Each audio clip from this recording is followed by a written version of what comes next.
Haleluya, haleluya, haleluya, haleluya. Shalom alaikum, Bishem Hamasiyah. Salam Aki.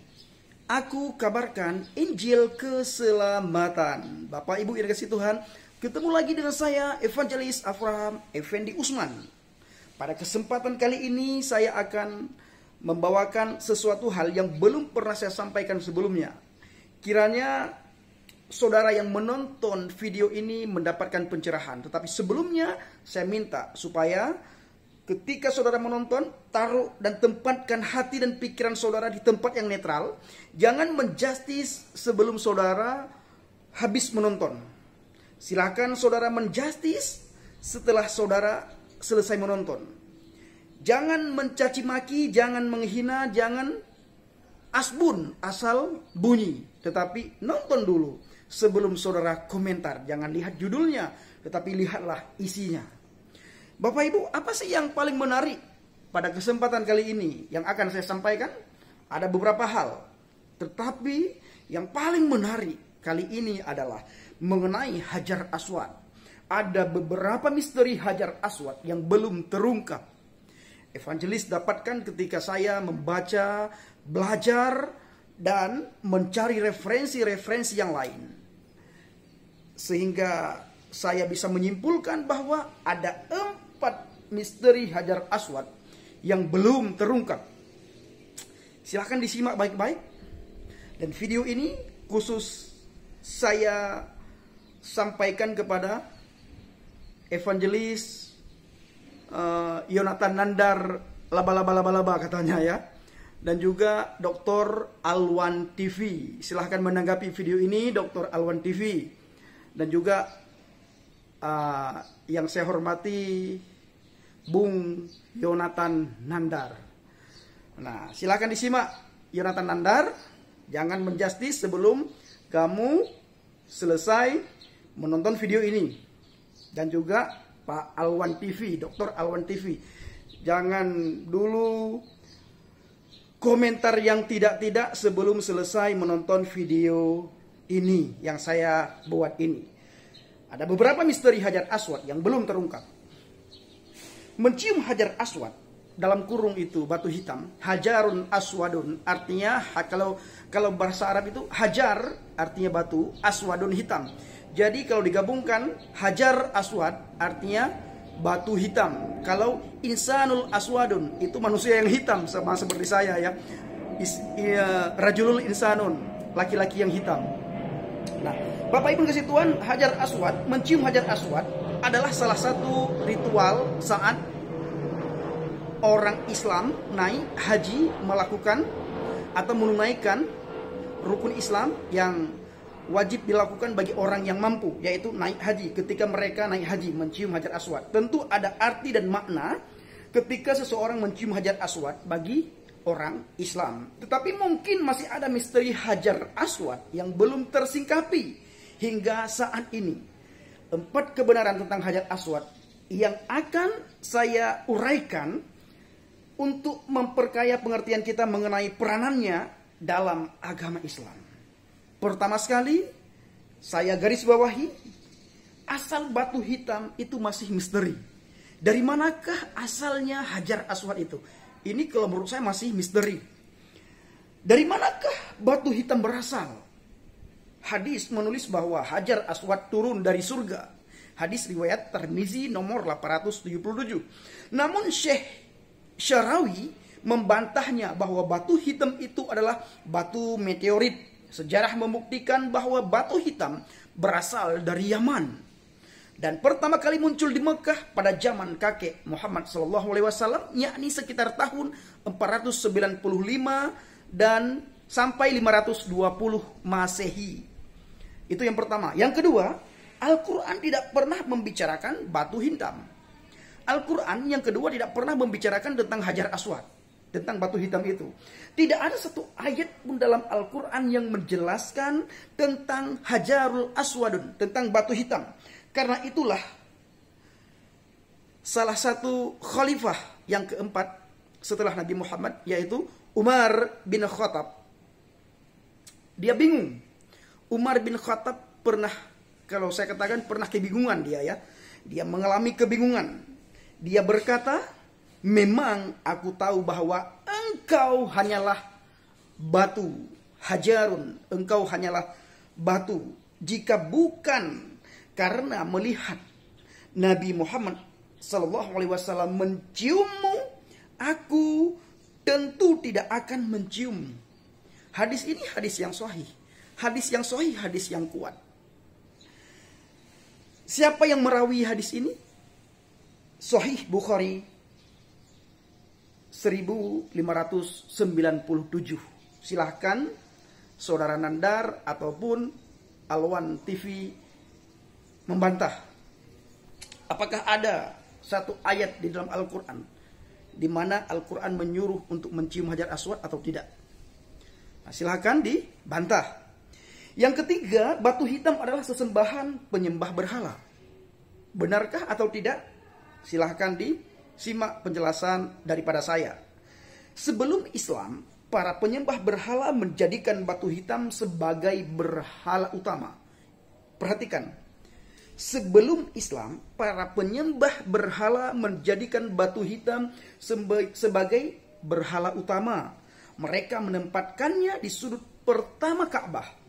Mereka menghormati batu hitam itu pertama kali sebelum menghormati berhala-berhala lainnya. Maulana Yusuf Ali mengakui bahwa seluruh hijrah dalam kurung berhala diberi arti spiritual dalam Islam. Yang keempat, Ibrahim dan Ismail tidak membawa batu hitam ke Mekah. Perhatikan. Yang keempat, Ibrahim dan Ismail tidak pernah membawa batu hitam ke Mekah. Lalu, siapa yang membawa batu hitam itu ke Mekah? Ibrahim dan Ismail hidup sekitar 2000 tahun sebelum Isa Al-Masih. Ya, saya tidak katakan Abraham dan Ismail, tetapi Ibrahim dan Ismail. Ya, Ibrahim dan Ismail hidup sekitar 2000 tahun sebelum Isa Al-Masih. Waktu itu Mekah, Ka'bah dan batu hitam belum ada. Nah, saya ulangi. Ibrahim dan Ismail hidup sekitar 2000 tahun sebelum Isa Al-Masih. Waktu itu Mekah, Ka'bah dan batu hitam belum ada. Batu hitam pertama kali muncul di Mekah sekitar tahun 495 sampai dengan 520 Masehi. Jadi jarak waktu keduanya lebih dari 2500 tahun. Ibrahim dan Ismail hidup sekitar 2000 tahun sebelum Isa Al-Masih. Waktu itu Mekah ataupun Ka'bah dan batu hitam belum ada.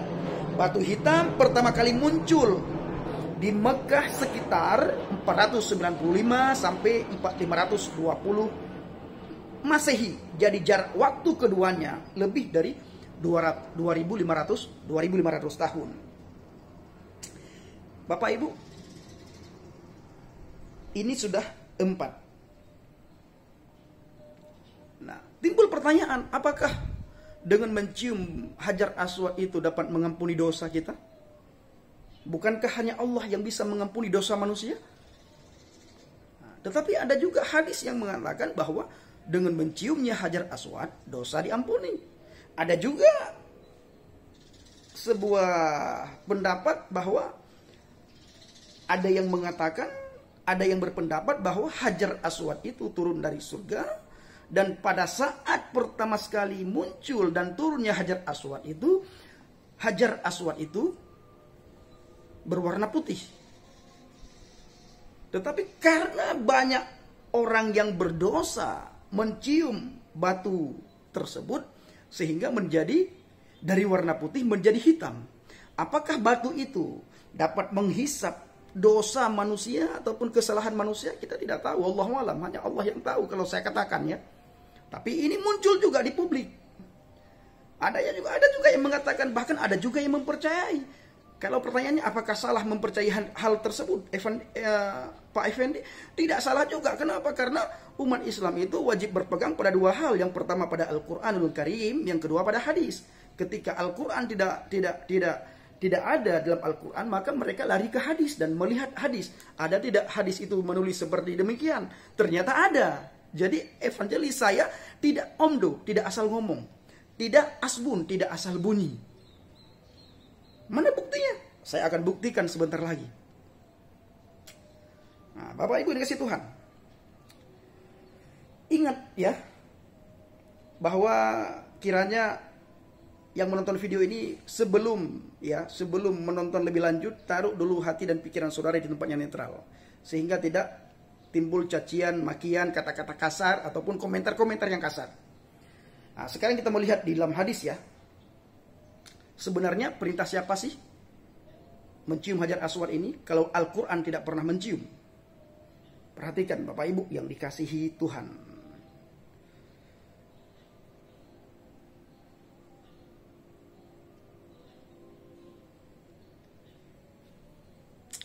Evangelis akan bacakan bagi saudara. Mencium Hajar Aswad sebenarnya itu adalah hanya karena mengikuti tuntunan Nabi Muhammad. Sebagaimana saya katakan tadi, di sebuah hadis yang sangat sahih, hadis yang sangat kuat, yang diriwayatkan oleh Bukhari, di mana di situ dikatakan bahwa Umar bin Khattab pernah kebingungan dan dia berkata, seandainya bukan gara-gara Nabi Muhammad mencium batu ini, aku pun tidak akan mencium engkau. Nah, mengapa seorang Islam disunnahkan mencium Hajar Aswad? Jawabannya gampang. Sebenarnya jawabannya gampang dan jawabannya begitu simpel Bapak Ibu. Yaitu ingin mengikuti tuntunan Nabi Muhammad. Karena Nabi menciumnya, maka kita menciumnya. Itu saja alasan sederhana. Hajar Aswad bagaimana dulunya? Perlu diketahui Bapak Ibu bahwa Hajar Aswad adalah batu yang diturunkan dari surga. Itu sebagian pendapat ya.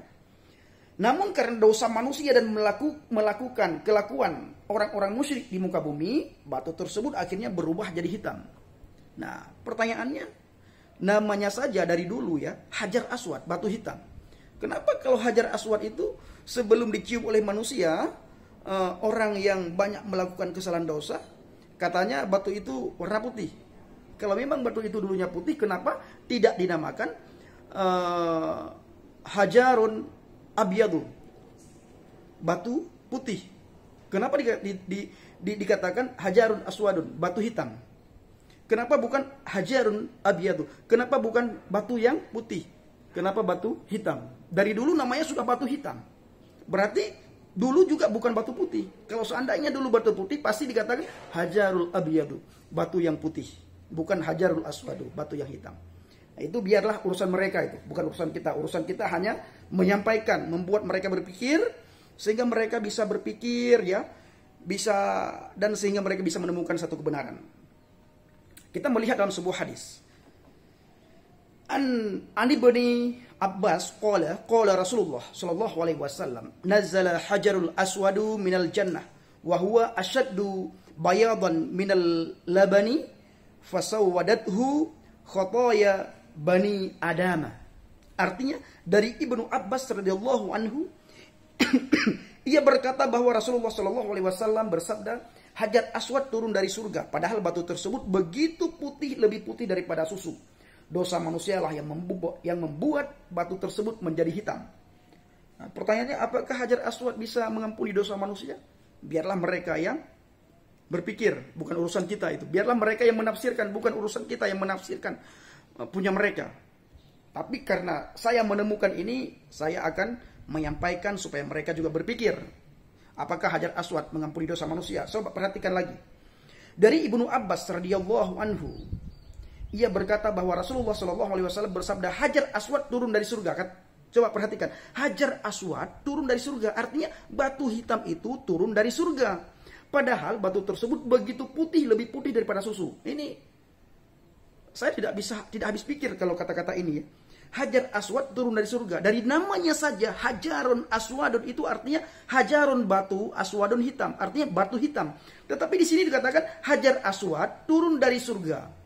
Batu hitam turun dari surga, padahal batu tersebut begitu putih, lebih putih daripada susu. Dikatakan batu hitam itu turun dari surga, padahal batu hitam itu dulunya putih, lebih putih daripada salju ataupun lebih putih daripada susu. Dosa manusialah yang membuat batu tersebut menjadi hitam. Siapa yang menulis hadis itu? Siapa yang merawikan hadis itu? Hadis riwayat Tirmizi nomor 877. Sahih menurut Syekh Al-Albani. Perhatikan hadis yang lain. Ibni Abbas anna Rasulullah sallallahu alaihi wasallam qala al-hajarul aswadu minal jannah wa kana ashaddu bayadan minal thalji hatta sawadathu khataya ahlil syarqi. Artinya dari Ibnu Abbas radhiyallahu anhum, ia berkata bahwa Rasulullah sallallahu alaihi wasallam bersabda, hajar aswad adalah batu dari surga, batu tersebut lebih putih dari salju, dosa orang-orang musyriklah yang membuatnya menjadi hitam. Namanya hajar aswad turun dari surga, dulunya putih katanya. Berarti kalau saya yang bodoh ini ya, orang yang bodoh ini menyimpulkan ada batu hitam turun dari surga yang dulunya putih. Kenapa nggak ditulis dulu batu putih? Karena dosa manusia, batu ini menjadi hitam. Hajarul abyadu, batu yang putih turun dari surga, tetapi karena dosa manusia sehingga batu ini menjadi hitam dan namanya sekarang menjadi Hajarul Aswad. Kenapa nggak seperti itu? Kenapa Hajar Aswad, batu hitam turun dari langit? Namanya saja yang pertama sekali batu hitam turun dari langit, lalu karena dosa manusia, dulu batu hitam ini putih seputih salju, putih seputih susu, menjadi hitam karena dosa orang-orang musyrik. Ini silahkan disimpulkan sendiri ya. Hadis riwayat Ahmad 1307. Syekh Suaim An-Nur Al-Arnaud mengatakan bahwa lafaz Hajar Aswad adalah batu dari surga, sahih dengan syawahidnya. Sedangkan bagian hadis setelah itu tidak memiliki syawahid yang bisa menguatkannya. Tambahan setelah itu dhaif karena kekeliruannya atau keadaan batu mulia ini di hari kiamat sebagaimana dikisahkan dalam hadis. Ani Ibni Abbas kalau Rasulullah sallallahu alaihi wasallam fil hajari, wallahi la yab'atsannahu Allahu yaumal qiyamah lahu 'ainani yubsiru bihima wa lisanun yantiqu bihi yashhadu ala man istalamahu bihaq. Artinya dari Ibnu Abbas, ia berkata bahwa Rasulullah sallallahu alaihi wasallam bersabda mengenai Hajar Aswad, demi Allah, Allah akan mengutus batu tersebut pada hari kiamat dan ia memiliki dua mata yang bisa melihat. Batu Aswad diutus oleh Allah di hari kiamat, di mana Hajar Aswad itu, batu itu memiliki dua mata yang bisa melihat, memiliki lisan yang bisa berbicara dan akan menjadi saksi bagi siapa yang benar-benar menyentuhnya. Nah, silakan mereka simpulkan sendiri ya, ini bukan urusan kita. Evangelis hanya membacakan hadis riwayat Tirmizi nomor 161, Ibnu Majah nomor 244 dan Ahmad nomor 247. Abu Isa At-Tirmizi mengatakan bahwa hadis ini hasan dan Syekh Al-Albani mensahihkan hadis ini. Berarti hadis ini hadis yang paling kuat, hadis sahih. Pertanyaannya Bapak Ibu di situ kan, kenapa kita mencium Hajar Aswad? Saya ulangi lagi, kenapa harus mencium Hajar Aswad? Perhatikan hadis berikut. An Abbas bin Rabi'ah qala ra'aitu Umar yuqabbalu al-hajara wa yaqulu inni la qaballuka wa a'lamu annaka hajarun walaula anni ra'aitu Rasulullah sallallahu alaihi wasallam yuqabbaluka lam uqabbalka. Artinya dari Abbas bin Rabi'ah, ia berkata, aku pernah melihat Umar bin Khattab mencium Hajar Aswad. Lantas Umar berkata, sesungguhnya aku menciummu dan aku tahu bahwa engkau hanyalah batu. Kata Umar bin Khattab, aku menciummu tapi aku tahu bahwa kamu ini batu. Umar ingin mengatakan, aku tahu bahwa kamu ini batu, benda mati. Sebenarnya aku tidak layak mau mencium kamu. Aku tidak mau mencium kamu. Tetapi karena Nabi Muhammad, aku melihat Nabi Muhammad mencium kamu, maka aku pun mencium kamu. Maka tentu aku tidak akan menciummu. Kalau bukan karena Nabi Muhammad, aku tidak akan menciumnya. Jadi pertanyaannya, Hajar Aswad ini sebenarnya, mencium Hajar Aswad sebenarnya perintah siapa? Perintah Allah atau perintah Nabi Muhammad? Dalam Al-Quran tidak ada ayat satupun dalam Al-Quran yang menyuruh umat manusia untuk mencium Hajar Aswad. Nah, bukankah hukum Allah lebih diutamakan daripada bukankah perkataannya Allah harus diutamakan daripada perkataan-perkataan yang lain? Silakan simpulkan sendiri Bapak Ibu. Dalam lafaz lain disebutkan, inni laqabaluka wa inni a'lamu annaka hajarun wa annaka la tadurru wa la tanfa'u walaula anni ra'aitu Rasulullah sallallahu alaihi wasallam qabbalaka ma qabbaltuka. Sesungguhnya aku menciummu dan aku tahu bahwa engkau adalah batu yang tidak bisa memberikan mudarat bahaya, tidak bisa pula mendatangkan manfaat. Seandainya bukan karena aku melihat Rasulullah Shallallahu Alaihi Wasallam menciummu, maka aku tidak akan menciummu. Ini lebih tegas lagi dikatakan oleh Umar bin Khattab di dalam hadis riwayat Muslim nomor 1270. Di dalam hadis riwayat Muslim nomor 1270, Umar bin Khattab berkata, sesungguhnya aku menciummu dan aku tahu bahwa engkau adalah batu yang tidak bisa memberikan mudarat, yang tidak bisa memberikan bahaya, tidak bisa pula mendatangkan syafaat. Jadi batu Hajar Aswad ini seolah-olah Umar bin Khattab mengatakan, kamu tidak bisa memberikan bahaya kepadaku, kamu juga tidak bisa memberikan syafaat kepadaku. Seandainya bukan karena aku melihat Rasulullah SAW menciummu, maka aku tidak akan menciummu. Maka pada waktu itu ketika saya belajar di sebuah pesantren dulu, waktu saya masih ditinggal, masih menjadi santri di salah satu pondok pesantren di Luxmawi, Bapak Ibu yang kasih Tuhan. Pada waktu itu diceritakan oleh Ustadz, dikatakan oleh Ustadz kami bahwa sempat pecah umat Islam ketika mereka mendengar perkataannya Umar bin Khattab. Sempat pecah. Yang selanjutnya saya tidak tahu apa yang akan terjadi dan kita juga tidak perlu membeberkan hal itu ya Bapak Ibu ya. Yang jelas biarlah mereka yang berpikir. Siapa yang punya telinga, kata Alkitab, back to Bible, kembali kepada dasar kebenaran yang saya imani sekarang ini, biarlah yang punya telinga, hendaklah yang punya telinga mendengar. Hendaklah yang punya telinga mendengar. Nah, kiranya apa yang saya sampaikan ini menjadi berkat bagi kita semuanya, terutama sekali bagi evangelis dan bagi saudara pada umumnya. Ingat, taruh hati dan pikiran saudara di tempat yang netral sebelum saudara membaca ataupun sebelum saudara menonton video ini. Shalom alaikum bishim Masya, salam aki. Aku kabarkan Injil keselamatan. Bapak Ibu kasih Tuhan, evangelis saya mohon maaf apabila saya tidak sempat membalas komentar Bapak Ibu semuanya, mengingat saya dalam beberapa hari ini begitu sibuk. Ada banyak orang yang minta kita untuk bertemu, untuk sharing beberapa hal. Kiranya video ini menjadi berkat bagi kita semua. Salam aki. Aku kabarkan Injil keselamatan. Shalom alaikum bismillahirrahmanirrahim. Bapak Yahweh memberkati saudara dan saya. Haleluya. Amin.